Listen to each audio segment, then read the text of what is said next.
Well, certainly want to say thank you very much, John, for that introduction. And I think as I've already made clear to all of you that Susan and I are just delighted to be here. Last year we had the best feast yet until this year, and we are having the best feast yet, just in case, because you know the rest of what John says. I think your comments, John, are well said for this evening, as sad as it is for your community and yourself as a person. This is really what the Beatitudes are about. Now, I'll explain why, and I make sure that my wife is roped up there because I'm going to share a story that she just loves to hear me share at times.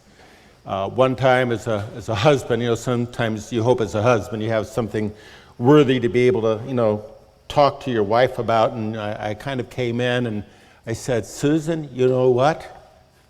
Thinking that I had the answer. I said, all we have is today. She said, She said, all we have is the moment. Yes, honey, you've heard that before. Yes, honey. And she was absolutely right. And as I was giving the message a couple of days ago about the gentleman that spoke from the pulpit in Boston, and he said to all of those well-heeled Bostonians that had walked into church on that Sunday morn, he said, the time is short. And so we grieve for Mark's passing, his death, for what it meant to the Millers, to what it meant to the community. And communities are blessed with a gentleman like that. And for all of us to recognize that all we have is not merely the day, but the moment. And I think the seven Beatitudes of Revelation speak to that. What we're going to do this evening, you know what? I can't see the clock tonight. So we may be here till like the old Motown, till the midnight hour? No, I think, I see the time. We're probably going to go to about 10 after 8. And then we're going to stand up for a moment. I've got some goodies to pass out to you. And then we'll take some questions germane to the subject that is tonight. So we'll open up for a few minutes and we'll try to wrap it up no later than 8:30 so we can have the rest of the campfire. I've given messages on this before. I've written articles on this before that have appeared in the United Church of God publications. And it's always a joy for me and a learning lesson as I go over it for myself, because remember, this is coming back to me as I share it with you tonight. I will mention that the handout that you're going to have has probably a third of the material that I'm going to be talking about tonight. So for those that are taking notes, if you're taking notes, go at it, but you don't have to take every word. I would rather to have the initial impact come upon you, what our Lord and Savior has shared with us in the book of Revelation. I'd like to start out with a story, and it is a story. It is not real, but it has a very poignant meaning for each and every one of us. There was an eager young man who got into a conversation with God, and the young man asked 3 questions. And the first one was, God, what is 1,000,000 years like to you? God paused for a second, thought about it for a second, and then he said, 1,000,000 years, my son, is like but a second. The young man began thinking, maybe too much, and he said, once again, he asked another question. He says, well, God, he said, what is $1,000,000 like to you? Once again, God complied, $1,000,000 is like but a penny to me. So that got the young man's mind going, and he was going to go for the bonus question. And then finally he said this, he said, well, can you give me just one of your pennies? God smiled, and he said, yes, my son, but you'll have to wait a second. And that's really the background of the book of Revelation. All of us as people, Christians, we sometimes say, how long, O Lord? How long, O Lord? That great echo, that chorus that comes out of Revelation 6, and we long for that. We pray for that. We say, thy kingdom come. And especially with some of the things that we are going through right now, as perhaps in our personal lives, in our communities, in our nation, what we see in the world, and it all tangles in together into a knot. And we lift our voices, our hearts beat hearty, and we say, Father, thy kingdom come. Just like the young man, all of us would like to have one of God's pennies. Because we that are in the body of Christ and are coming into the Word and coming into this way of life, and not just simply want eternity for eternity's sake with life forevermore, and that's wonderful, but more than that, the penny that I think a person that really is in the way is an individual that wants to be there, wants to exist with God the Father and Jesus Christ, have that intimate relationship to where we see him as he is, and we come face to face, and there we are with the Father, with the Son. We are in the midst of the loving dynamism of the heavenly tabernacle with the seraphs and the cherubs and the 24 elders and the host angels and all that is, and the literal dynamism that you and I know about, apart from some people that just think we're going to be stringing, playing a stringed instrument or a harp, or we're going to be a part of a heavenly choir. There's dynamism that's in the kingdom of God. There's dynamism that's in the heavenly tabernacle. We just don't have the equipment to be able to take it in right now. And that comes at the resurrection. But truth be told again, just like the young man, we too have to deal with God's second in time. God knows that, and likewise we need to accept that reality. What is God doing here? He's shaping us, he's molding us, and we have to wait on him until his perfect timing, until he intervenes in human history once and forever. And there's no getting around the spiritual fact that's going to take godly seconds. With such spiritual reality now in mind, many of us are familiar with the Beatitudes, the Sermon on the Mount. Jesus, as it says in Mark 1:14-15, says, and he came into Galilee, and he came preaching the gospel of the kingdom, the good news of the kingdom. And he said, repent. That meant get a mind that fits the kingdom that I'm bringing. And then he said, believe the gospel. This is going to be very important as we roll out what the Beatitudes are about and what it meant to the original audience. We've got to remember that the book of Revelation was not just written for you and me here in the 21st century. The book of Revelation was written first for people that were going through real challenges in real time, real trials, with a real faith towards God above and a real God. And so it's initially written to them. And yet there's that seamless string that moves from past to present into our future and what we might be able to gain from it. We understand that when Jesus first initiated that gospel message, he inaugurated the kingdom in part through him. For wherever Jesus is, the kingdom is. But to have any great movement, you must have a team. You must train. And so he had what we might call a kingdom huddle. You ever had one? That's what we're doing right now in these 7 days plus one. We're having a kingdom huddle. And he took aside the disciples that he had just chosen. He sat them down and he told them what it was going to take to be a part of that kingdom. That there were internal truths that they had to come to. An internal way of being, an internal getting a mind that fits it. We call it the Beatitudes. We call it the Beatitudes. And the word there, we'll know, blessed are the meek, blessed are those that mourn. You might want to jot this down. The word blessed is a term that, going back to the Greek, means having all that is needed. It comes from the term, it's called Makarios. M-A-K-A-R-I-O-S. Makarios. And that meant that everything that was there would sustain life.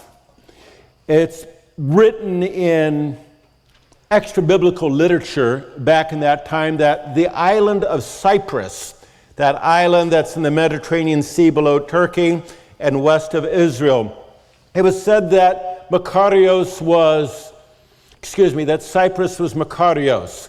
In other words, it had all that it needed to sustain for life. It had streams, it had springs, it had fertile land, it had harbors. Within that isle community, it had all that it needed.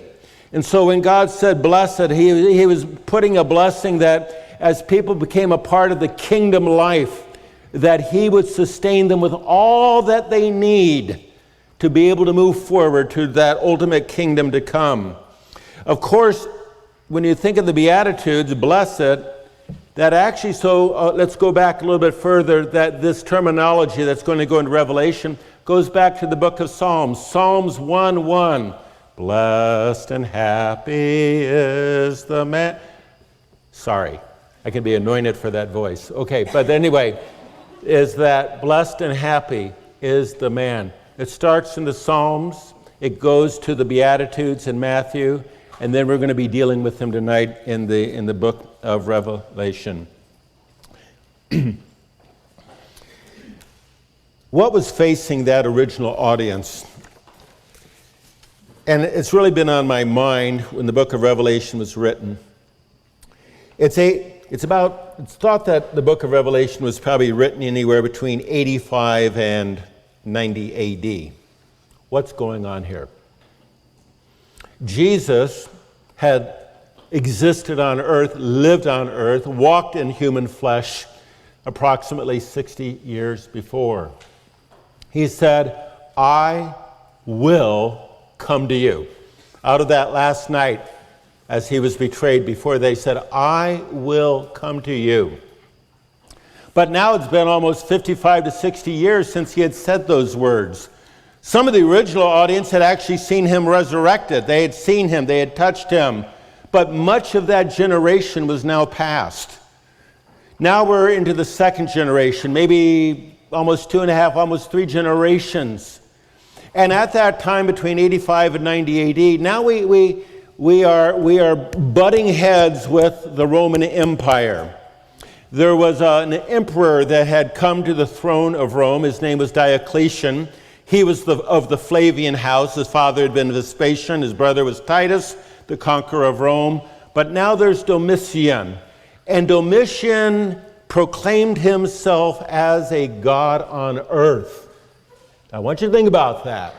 As a god on earth. Now there'd been linkage that had gone all the way back to Julius Caesar. Julius Caesar, at his death, was proclaimed as a type of god, or the divinity, or his intelligentsia. It was kind of a little remote and a little mystic. But he was looked upon death, not in life, but upon death, as in a sense the divine, Julius. His son-in-law, his adopted son, Octavian, otherwise you might know him as Augustus Caesar, comes along, and guess what? He becomes the son of this god. He's an adopted son, but then later on his death, he takes on the role of divinity. So the thought of divinity passes along the Caesar line. But by about 85 or 90 AD, it's taken up to a new height. And Asia Minor, the 7 churches of Revelation, Asia Minor is a hotbed and a center for what we call, you might want to jot this down as students, emperor worship. Emperor worship. And so once a year, in Rome, you could have, in the whole Roman Empire, you could have 2 things. You could have your superstitio, but you also had to have your religio, just about like it sounds. Superstitio and religio. Superstitio would be the gods or the goddesses of your local area, whether you're over in Spain or whether you're in parts of Asia Minor. But there was a religio. And the religio was that once a year you had to come and burn incense on behalf of the god emperor. And upon burning that incense, you were given a certificate. That certificate had a mark on it. It's called a charagma, a mark. I think you see where I'm going. That would be, in a sense, the mark of a beast or the beast. The typology was already there. Now, with all of that said, a little background, hopefully not too much information. Let's remember back then that everybody in these towns, these cities, basically knew one another. Let me give you a picture. If you've ever seen a picture of Manhattan circa 1905, 1910, with all the ethnic groups coming in, you kind of see about, I know the Pazes are here, but let's just say around 10th to 15th to 20th Street on the Lower East Side.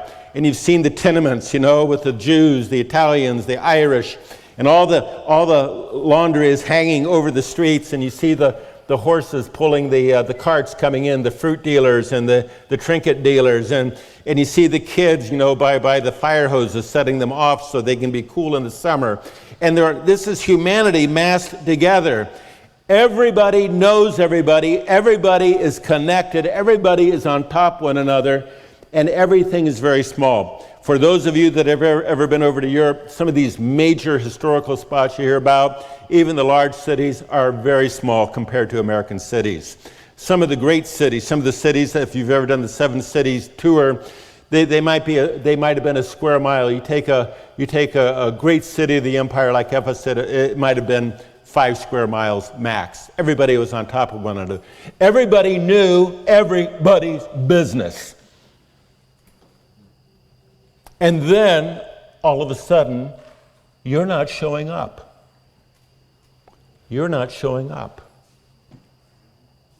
Where was Demetrius this year?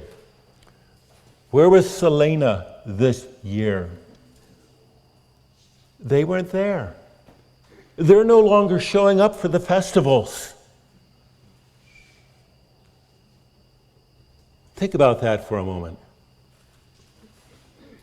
Somebody's missing. And why? See, those that were at that time called Jesus followers, or those that were often called, another term that was used was the way. In Antioch, they were called Christians.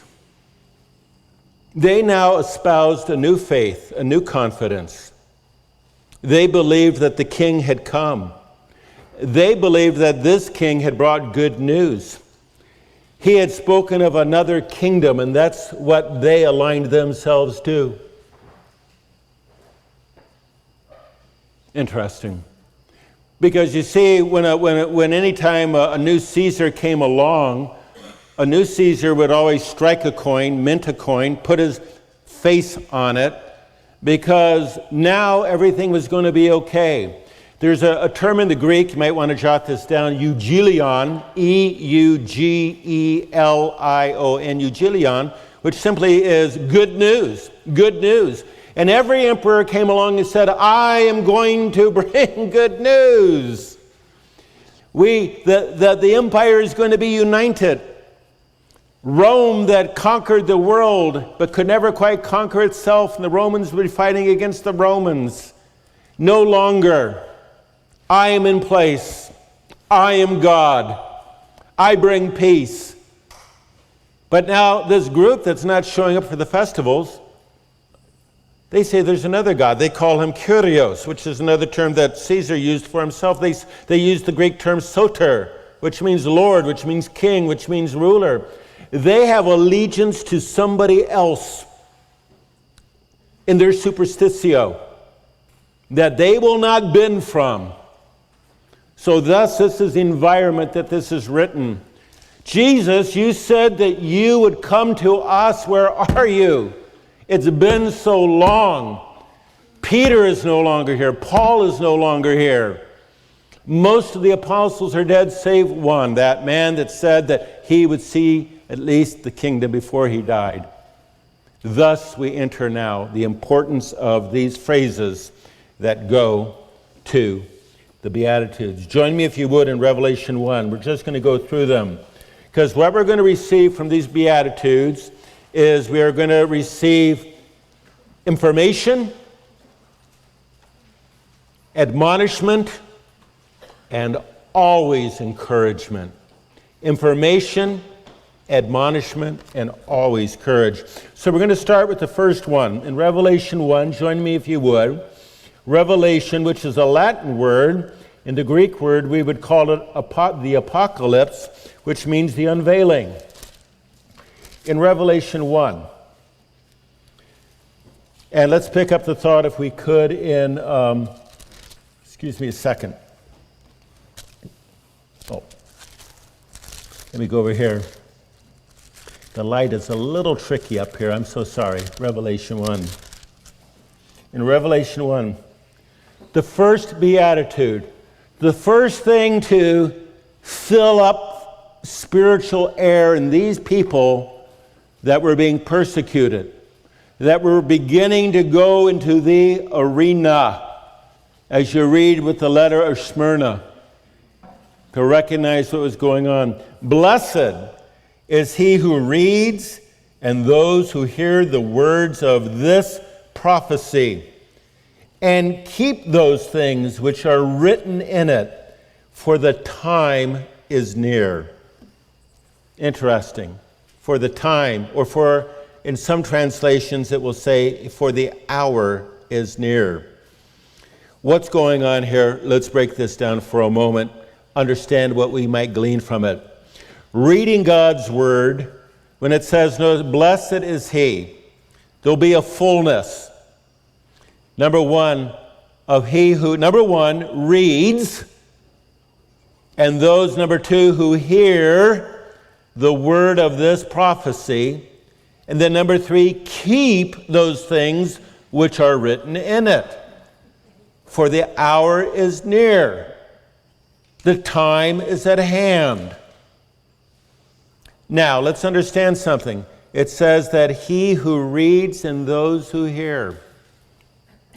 We have to understand that while John is speaking to both the Jewish community and the Gentile community now, around 90 AD, what we might call Paul's words, you might want to jot this down, Galatians 6:16, which is a term that I often use. He's talking to the Israel of God. The Israel of God is God's new creation. It's God's new community, made of individuals both of Jew and of Gentile extraction.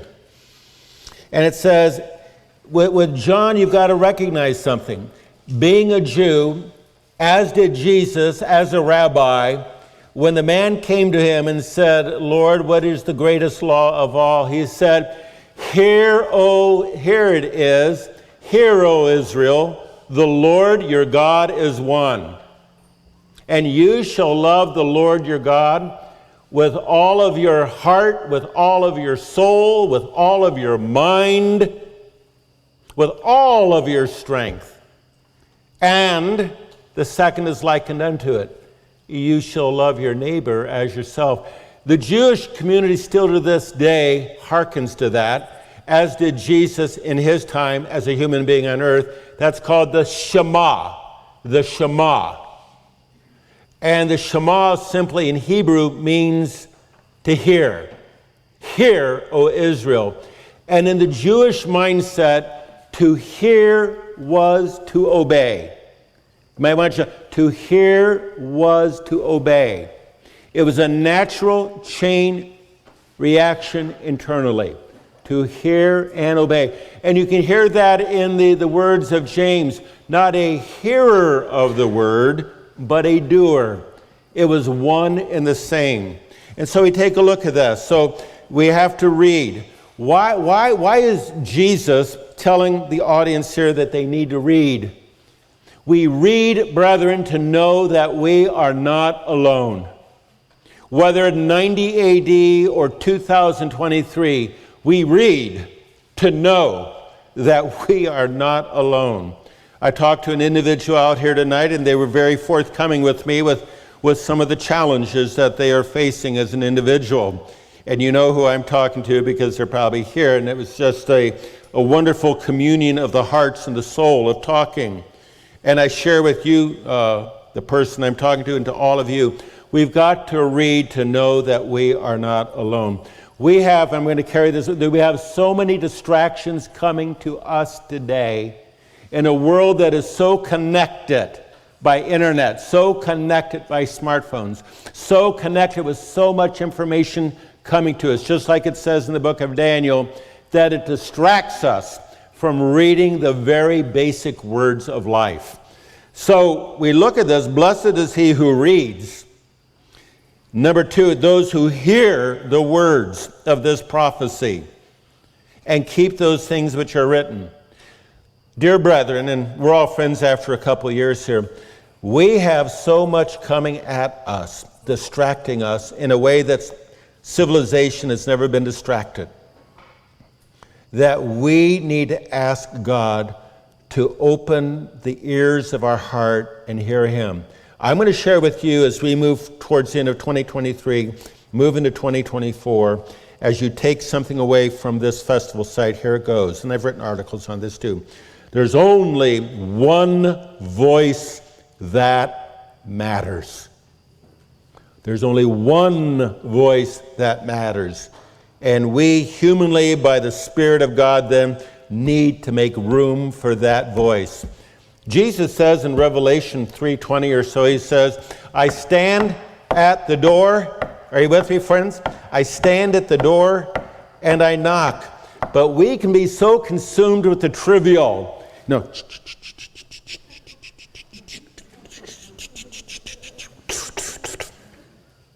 Does anybody like me out there? I just poured out my... Nobody. Keep on going. No. There is somebody that loves us, our Heavenly Father, and he gave his Son for us that he loves us so much. We are moving into challenging times between the internet, and I use computers, okay? Period.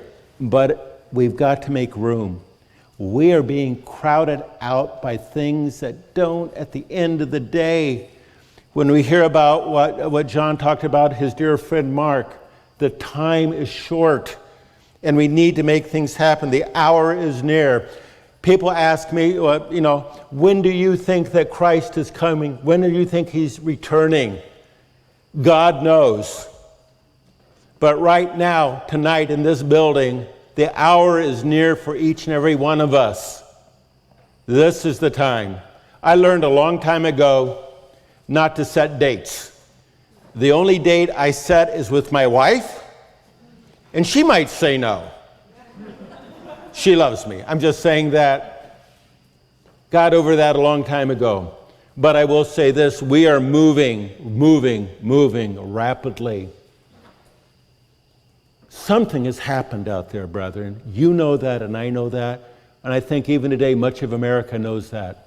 There's something unsettling that's happening. We need to be aware. We need to have our heart in the Bible. Psalms 119, 9 through 16. I'm not going to go there. It's in your notes that I'm going to pass out. We need to hide God's word in our heart. And then to be able to do it. Let's go to the second beatitude, Revelation 14:13. Will you join me there, please? Revelation 14:13. And it says, Then I heard a voice from heaven saying to me, Write, blessed are the dead who die in the Lord from now on. Yes, says the Spirit, that they may rest from their labors, and notice their works will follow them. Hearing a voice from heaven versus the roar of self and the distractions of this world are a constant challenge to each and every one of us. And yet, when we do hear it, we are reminded that this life is not an end in itself. Death, whether to our mortal actions, which we strive to do as members of the body of Christ, and or as a martyr for Jesus Christ, literally, is not a stranger to the Christian experience, but central to its understanding. Jesus' own death paved the way for this understanding. Even so, if this is required of us in this lifetime, we are promised that what we have done will not be forgotten. I want to turn to a verse. Join me, if you would, please, in this regard, to nail this one down, literally. Psalms 116, verse 15.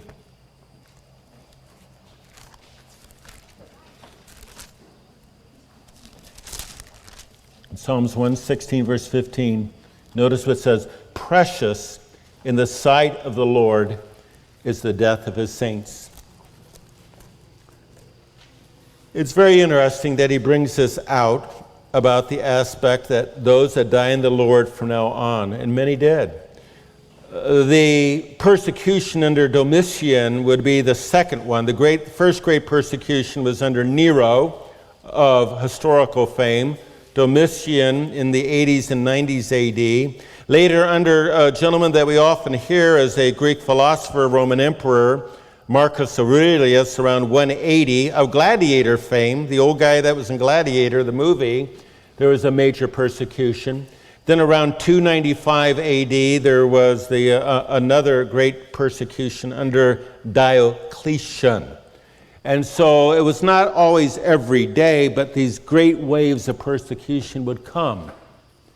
And people would have to give their life, give their testimony. And so this encouragement was given to them in the book of Revelation.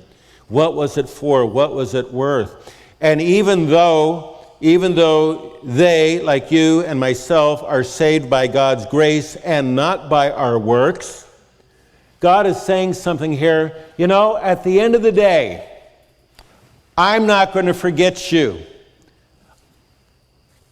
My son is not going to forget you. Jesus was always overwhelmed. When you go to John 17, what we might call the true Lord's Prayer, and he says, "Father, thank you for those that believe that you sent me." Yeshua of Bethlehem, Jesus of Nazareth, that I truly was the Christ, that you and I, from the beginning of time, decided this plan that I would have to sacrifice myself. And Father, those that are around me, they get it, they got it, and they believe. And yet we also know that night they went out themselves and stumbled.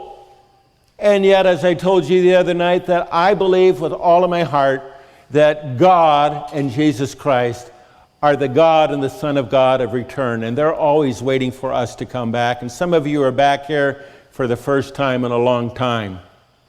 And God is so happy that you're in our midst tonight. And Jesus is probably talking to his Father tonight and said, "You know what, Father? They got it. And they know that we're always going to be here, and we're not going to forget what they did."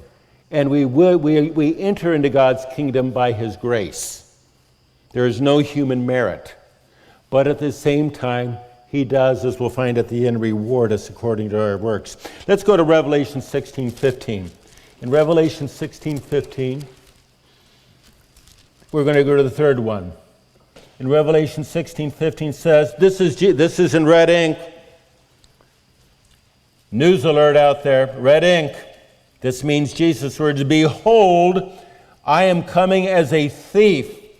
Blessed is he who watches and keeps his garments, lest he walk naked and they see his shame." Jesus Christ, again, never said that the end is here. He always commented that the end is near. Every age of followers, in a sense, feels the tension between their present world and the end of the age. We can go back in human history. We think of how Paul in his writings said, "We which are alive shall meet God in the air. There was that immediacy.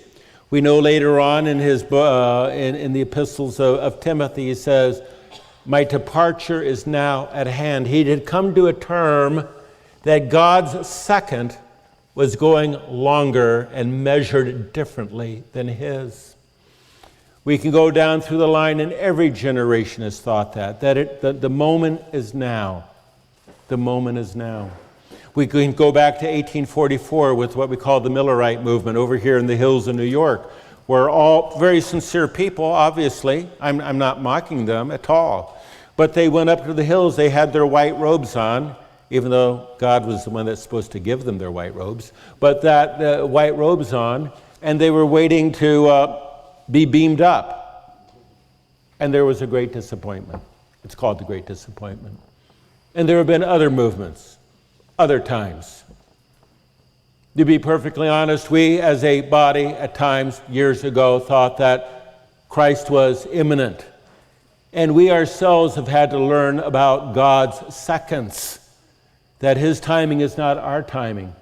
And sometimes just when we think we have had enough of this world, that God says, no, it's going to have to even be more. Because if I do come back, humanity will try to wave me off and say, no, we can kind of take care of it. Just hold off. It's okay. Back off. Come another day. Humanity always thinks it can take care of itself. Just ask Adam and Eve. But as we know, if God waits too long, there would be nothing to return to, because we would blow ourselves up 25 times over. So God, that master of timing, is going to know exactly when to come back. But he says this, behold, I am coming as a thief. Blessed is he who watches and keeps his garments, lest he walk naked and they see his shame. We look at this, and the very important lesson about this, and especially sometimes when you deal with prophecy, is we have certain people that want to figure it all out and get all of their charts out and get their rulers out and get every book out, and they get so fixated on trying to figure out when Jesus is coming back on their time schedule that they forget the message here. Notice, yes, you can watch.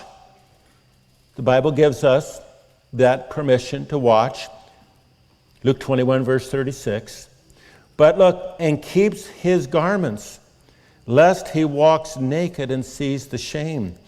And so what we see most, we need to recognize this, is that we need to make sure that our spiritual insides are being prepared for whenever Jesus Christ comes back. That's the important thing. Otherwise, all of our efforts in proclaiming the kingdom lie bare before the weighty evidence of the fact that we're not striving to incorporate the first of the Beatitudes that are given. And we run like the emperor without his clothing. Before we wear the white robes of revelation, it is of note after this study to look at the wardrobe change. I'd like you to, when you look at this, and it says, let me come back up here a second, about the aspect of and keeps his garments. Please jot down Colossians 3. Colossians 3. That's where it says, setting your eyes to things above. And we often use that during the days of unleavened bread, putting on, putting off, putting on, putting off. God is clothing us. He's giving us a wardrobe like Jesus Christ to wear.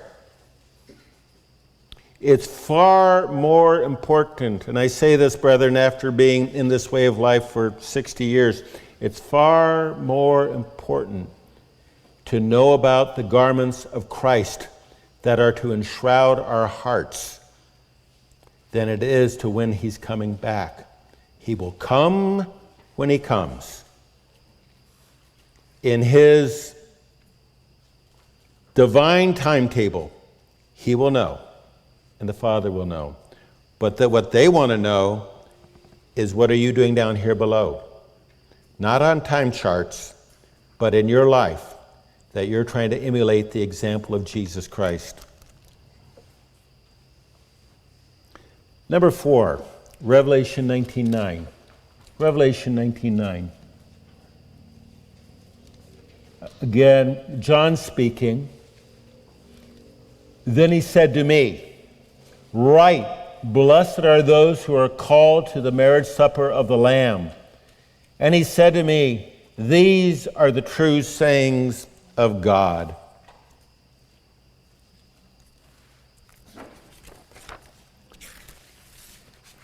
What's this talking about? Blessed are those that are invited and that have lived up to that invitation to be a part of that. These are the true sayings of God. I've often used a phrase over the years in my ministry. If you've ever read my writings, you might know this. It's nothing new. I borrowed it from somebody. It's simply this: Jesus never said that it would be easy, but he did say that it would be worth it. He likens his second coming and reuniting with all of his first fruit saints through the ages as a festive wedding supper. A festive wedding supper. I know there have been books written on this subject. I know that there are many thoughts out there. I always try to kind of stay high and wide with God. To where he is loud, he is loud. I'll let everybody else figure out the quiet music. But this is what I get out of this, dear friends. And that is simply this: a wedding supper. There is nothing like a wedding. When we go back and look what a wedding was like in ancient times, it was highly anticipated, diligently prepared for in every detail, and it was enjoyed to the full. Sometimes it would go a week. And you think about it, the aspects that would happen, that and again, you can just imagine a Middle Eastern community and how emotional and how vivacious they are, and that the groom would actually come and fetch the bride from her house in the village. And of course, then they would run that gauntlet of the lights. Remember the 10 virgins?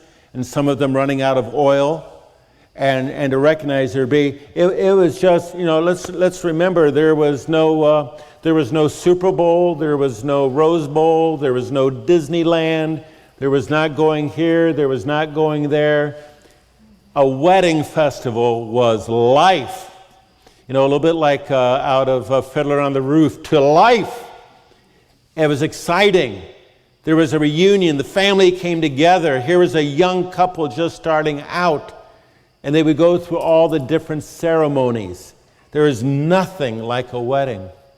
I enjoy weddings as a pastor. At times I have to deal with a lot of challenges and human issues with people. I have to deal with burials. I have to deal with sometimes with people that are dealing with marriage counseling, have to do with this, have to do with that. And then sometimes there's a wedding. Just the beginning of life, a young couple coming together, starting out, so young yet so full of hope. And they have to learn the lessons a lot of us have had to learn over the decades of marriage, and to continue to grow and continue to develop. But there's nothing like a wedding. And so we take a look at this. And those that are going to be true to the faith are going to remember, jot this down please, 2 Corinthians 11 verse 2.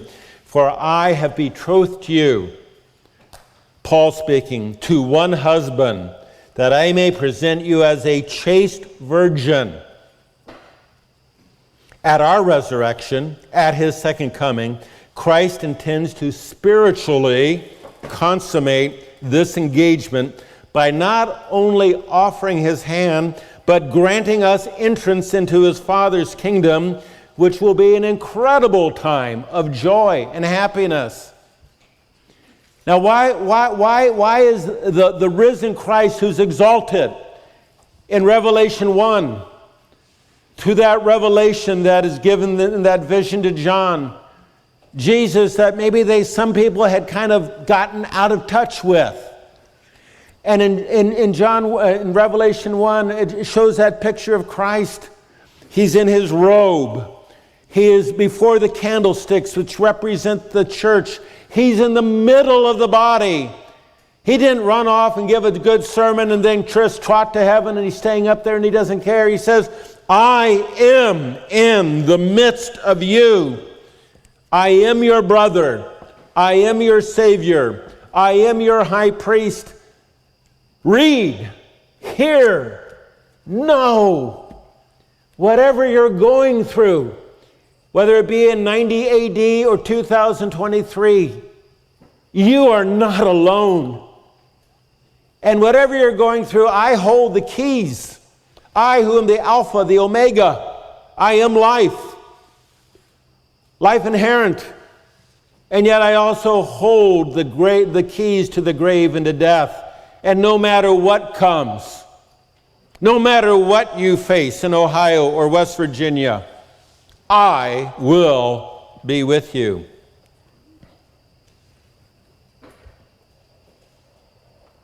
We then look at the fifth in Revelation 26. In Revelation 20, verse 6. Blessed and holy is he who has part in the first resurrection.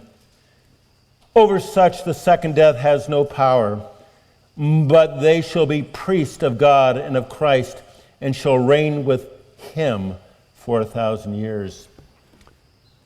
This is very important. Again, Christ is holding up what's ahead. But I'd like to draw your attention. Sometimes small words, little four-letter words may not catch it. Blessed and holy is he who has part in the first resurrection. Sometimes we might just skip over the word part. You might want to jot that down. That is extremely important biblical language. To have a part. After Judas Iscariot betrayed Christ, hung himself, the disciples had to determine who would take his place. Remember, there had been 12 tribes of old, and there would be a balance in typology of 12 disciples of new. And they appealed to God as to who might have, and you can go to Acts 1, just jot it down, Acts 1, 21 through 24. Who might have a part? This was of the divine. This would be of the holy. Who would have a part and have touch on history? Be a messenger of the gospel, of one who had seen the life, the death, the resurrection of Jesus Christ. Later on in the book of Acts again, just jot this down and I'll describe it. Acts 6. Acts 6, 21 through 24. Remember, how many of you ever heard of Simon Magus? Can I see a show of hands? Am I talking to the right audience? Boo. Remember, he saw what was going on. He said, this isn't too bad. I like to kind of get into this deal. And Peter looked at him because he knew what was going over. It was a hostile takeover. This man was of a wrong attitude. And he said, you have no part, will not have any part in this. The word part is very important when you think of Matthias, of what he obtained from divine call, of Simon Magus, what he was denied because of his evil attitude. Notice again what it says, blessed and holy is he who has part.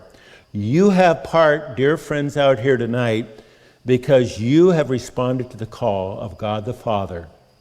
You have responded in faith to the message of the gospel that Jesus Christ lived, died, was resurrected, ascended, and exalted in heaven. There's 5 steps to that. I'm going to repeat that because sometimes we just leave it off. Number 1, he lived. Number 2, he died. Number 3, he was resurrected. But others have been resurrected. Other human beings have been resurrected. But he then ascended. And then upon that ascension, he was received by the Father in the heavenly tabernacle and was given entire full exaltation. And you believe that, and because you believe that, you are a part of what is being spoken here. A special calling to the first resurrection, to the resurrection of the first fruits.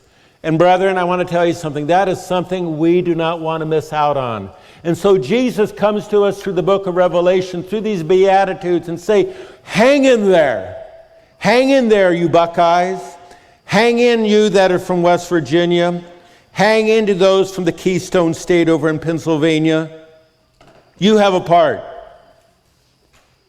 Not because of who you are, but because of what God is doing with you, and you have surrendered your life. I will not forget you, is what Jesus Christ is saying. And to be a part of that first resurrection. In the book of Hebrews 11:35, you can jot that down. It's called a better resurrection. You and I, dear brethren, have been called as first fruits of God, just as ancient Israel was called in Jeremiah 2:3, a first fruit of the nations. Today, God is dealing with a different nation, a priestly kingdom in the training down here below. And you have a part. You're the first fruits. Right now, as it says in Hebrews 11:35, that is a better resurrection.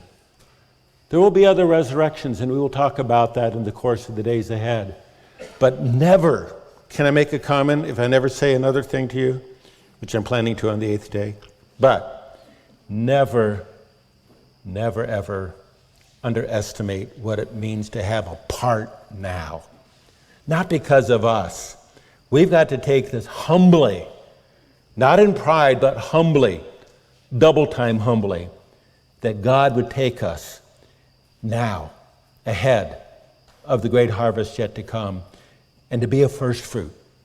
Now, that makes it hard, because, first fruits are not always the cute fruits or even the better fruits, tasty fruits at the end. The first fruits are the first to face the sun. They're the first to face maybe the freeze. They're the first to face the bugs. They're the first to face whatever.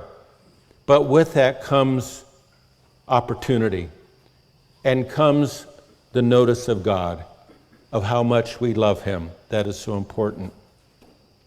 Let's go to number 6 then. Number 6, Revelation 22 and verse 7. Behold, I come quickly. Blessed is he who keeps the words of the prophecy of this book. Behold, I come quickly. Blessed is he who keeps the words of the prophecy. It's very interesting, if I can make a comment about the word prophecy. It comes from the word propheteia, just prophet with a E-I-A, propheteia. We have to understand sometimes what's going on here. Propheteia can be used in 2 senses. One, it can be forthtelling, telling a story that has occurred and is now, but it can also be used in the term of foretelling. That it means prophetic rendering in the future. A lot of these Beatitudes, and you can go back and look at it, they are both forthtelling and also foretelling as to what is to come. And here we see this. This Beatitude in large measure mirrors the first at the beginning of the book. This Beatitude, but what is noteworthy and fascinating is that in Revelation, did I say Revelation 20? Excuse me a second. The lighting is up here, a little unique here. No. Oh yeah, Revelation 22, verse 7. Excuse me just a second. No, did I? 1 second. Let me take a check here. This is called a timeout.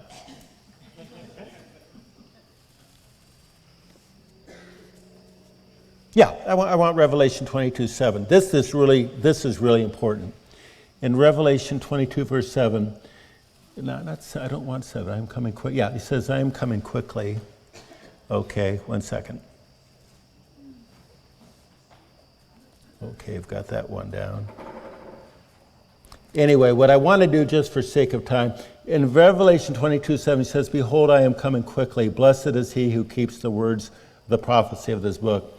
But then I want to go down to verse 12. Because after that, the angel's kind of talking. And then in verse 12, it says, notice this, and behold, I am coming quickly, and my reward is with me to give to everyone according to his works. I am the Alpha and the Omega, the beginning and the end, the first and the last. That's actually an extension of Revelation 22:7. That's what I wanted. What he's saying is, what's happening here is the angel's having this talk with John, and it's almost like Jesus interrupts. Move over. And he wants to make this very apparent to the audience that is reading this. He says I am coming quickly, and my reward is with me to give to everyone according to his work. Now, let's go to verse 7, the seventh one, pardon me. Revelation 22:14. Blessed are those who do his commandments, that they may have the right to the tree of life and may enter through the gates into the city. The conclusion of God's word returns to where it began at the Garden of Eden. It speaks of entrance and return to that which was rejected, the walking and talking and experiencing then an intimate relationship. Think of Adam and Eve, our parents, in paradise, in Eden. And they walked and they talked with God. They were there, but it was not enough. They wanted more. They partook of the tree of good and evil rather than the tree of life. The tree of life did not have any barbed wire around it. Have you ever read that? Barbed wire included. It did not have a moat around it with alligators in it. The tree of life would have given them everything. They didn't move towards that tree. They wanted that which was enticing, bright, cheery, grab. They thought that they were being left out. God, the serpent came along and said, God, and he's talking about God. That's always interesting. Be careful about people talking about God because it doesn't always lead to a good conclusion. They rejected that. As we move towards the 8th day, we're about to conclude here, understand one thing. The Bible can be very easily understood. You might want to jot this down. Just simply, and I'm a simple person, through 3 gardens. There's a story of 3 gardens. The first garden we find in Genesis 2 and Genesis 3. And we know what happened there. On the 8th day, we're going to be talking about the 3rd garden. And the 3rd garden is ultimately eternity. It is what we find in Revelation 21 and 22. Because you'll see the likening to Eden. The tree of life is there. The rivers are running through and all of that. And God is there. And God comes down, as we heard in that very fine message, that he's coming down and he wants to be with us. He wants to be our God and he wants us to be his people. But I'm here to remind you tonight, as we conclude now, that it's not just about 2 gardens. There was another garden in the middle. And the middle is the best part of the sandwich. You ever done that? The middle is the best part of the sandwich. You can put up with whole wheat, you can put up with rye, you can put up with the white. But what did you used to ask your mother just before you went off to school when we used to have the lunch pails or the paper sacks? What was in the middle? And it is that middle that makes our life before the Father and our brotherhood with Jesus Christ everything.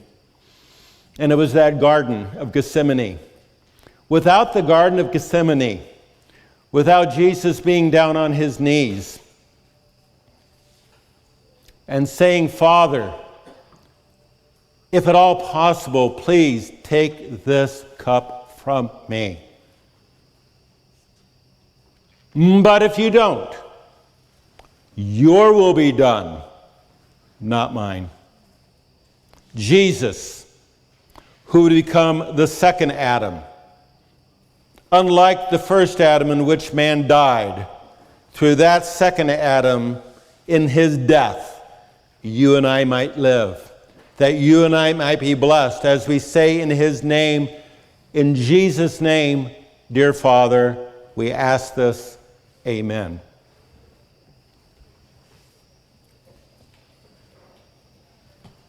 Seven Beatitudes. The fullness of what God would have each and every one of us be and do. Brethren, a little bit like Winston Churchill 70 years ago. Remember that famous speech?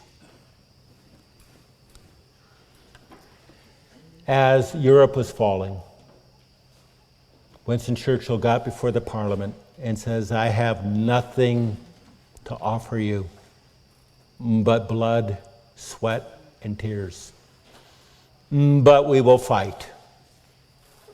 We will fight on the beaches. We will fight in the villages. And we will fight. But we will never surrender as the people of God. Because we have a Father above. We have his Son. We have their indwelling in us. And Jesus is victor. A quick story. Oh, it's 10 o'clock. No. A quick story. No. I said we'd close at about 8:10. I want to share a story with you. I want you to think about this. I think I've written on this before, and I'll finish with this. It's one of my favorite stories. My wife and I had a funeral in northern Santa Ana, town in Orange County, just above Disneyland. We were burying it. A funeral for a dear friend, and we knew that somebody was buried in there that was very special, that had affected us. And so we were wandering all over that graveyard, walking all over dead people. That probably wasn't nice. But that we were looking for this lady's tomb. How many of you have ever heard of Corrie ten Boom? How many of you heard of Corrie ten Boom? Corrie ten Boom is buried there, and that's who we were looking for. What an incredible person. What a marvelous lady in what she did and went on. It's very interesting that on her tomb, there was just Corrie ten Boom. I'm part Dutch, so I kind of like that. Corrie ten Boom. And there was only one thing on there. It wasn't about her. It was what was written. Christ is victor. Latin term. Christ. With everything she went through in concentration camps and not living in fear but in faith as she housed the Jews of Holland. Christ is victor. There's another tomb that I've written about in my writings over the years, is my second favorite. And it's a man that just had his birth and his death. It wasn't, I was a great grandpa. It wasn't that I was a beloved husband. And you can do that. If you've already planned that, don't erase the cement on your part. Okay. But that there is just something very simple. Forgiven. That's what he wanted anybody that walked by that grave to know, that he had been forgiven by you-know-who. There's another one that I finally, and I think I wrote about this a couple years ago. It was by my folks. My folks are buried in a national cemetery in Riverside, and I was walking by, and I looked down. And I said, wow. That's Hebrew for wow. I said, wow. And all it had on it was the property of God. As we leave this Bible study tonight, as we think of the blessings where God the Father, through Jesus Christ, blesses us with these Beatitudes, let's remember that Christ is victor. Number 2, let's remember that we are all, by God's grace, forgiven. And number 3, to remember it's not about us. We are the property of God. Amen? Amen. Amen. I'll take a few seconds over. That's not a million years. Okay, anyway. I'll just take it as in it what it does in it. Now, we're going to pass out material to you. Does anybody perhaps have a question that they want to ask me? Happy to open up. This is called live television. Does anybody have a question that they would like to ask? Going to the right of me. In the middle. Here's your chance. Going there. Thank you for coming tonight.